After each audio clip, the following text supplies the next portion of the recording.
Kahit mataas na ang araw, nag-jogging sa Forbes Park si pambansang kamao Manny Pacquiao pasado alas 8 ng umaga.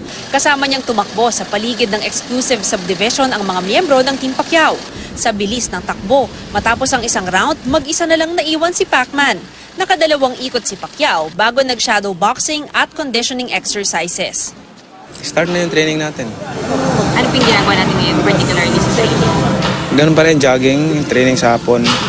Pero hindi mo na heavy, light lang muna. Pagkatapos ng jogging, nag-basketball at dribbling drills pa si Pacman. Ayon kay Assistant Coach Buboy Fernandez, nakatulong sa rehabilitation ng balikat ng pambansang kamao ang paglalaro ng basketball.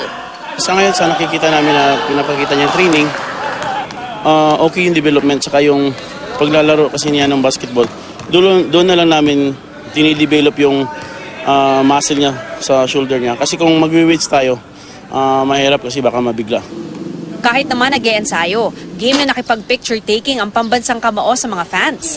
Mamayang alas 12 ng tanghali, mag-e-ensayo ulit sa gym ang 8th Division World Champion. Mav Gonzalez, GMA News.